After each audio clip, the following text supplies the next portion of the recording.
তাই কেউ স্থায়ী হয় না, হোক না সে খালেদা কিংবা হাসিনা, চেয়ারটা চিরকাল থাকে না। ক্ষমতায় কেউ স্থায়ী হয় না, হোক না সে রেহেনা কিংবা হাসিনা, চেয়ারটা চিরকাল থাকে না। ক্ষমতায় কেউ স্থায়ী হয় না। মুজিবুর বেশি দিন থাকেনি, জিয়াউর কেউ তো রাখেনি।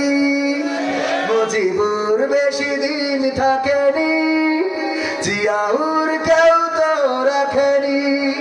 এরশাদ চলে গেছে পৃথিবী ছেড়ে, এরশাদ চলে গেছে পৃথিবী ছেড়ে, কেউ আজ তার কথা কয় না।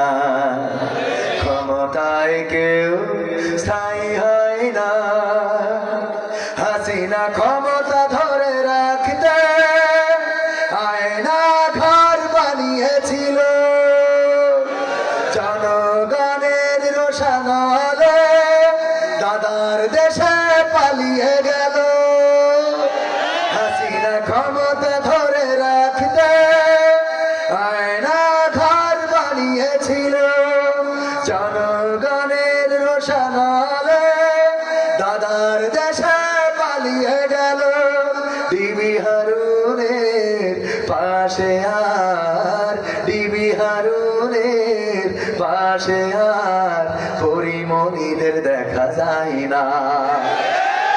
তাই কেউ স্থায়ী হয় না, হোক না সে রেহেনা কিংবা হাসিনা, চেয়ারটা চিরকাল থাকে, চেয়ারটা চিরকাল থাকে না।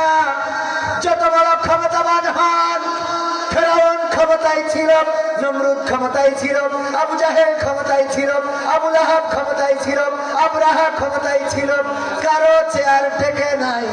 সুতরাং এখনকার সময় যদি শেখ সাইদুল ইসলাম সাহেব উনি মনে করে এই চেয়ার আমার, এই চেয়ারও ওনার চিরদিন থাকবে। কত কেন থাকবে? এই চেয়ার চিরদিন থাকবে না। কিন্তু যারা আল্লাহকে অভিভাবক মেনে নেয় তাদের কোনো কষ্ট থাকে না, তাদের পালাতে হয় না। তারা ফাঁসির কাষ্ঠেও যদি ঝোলে তাও হাসতে হাসতে যায়। ঠিক না বেঠে?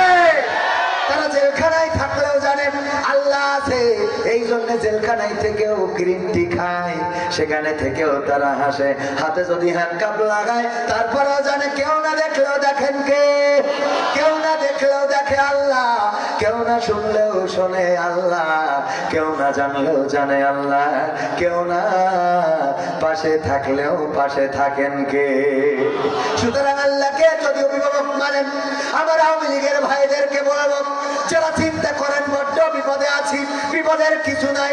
আপনি যদি মনে করেন আপনার নেত্রী ছাড়া উপায় নাই, তাইলে বিপদের কোনো শেষ নাই।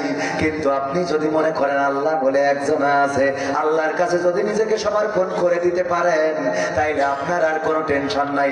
এখন গর্ব করি বলবেন, ও আমার হাসিনা তোমার ছাড়াও বাঁচি না।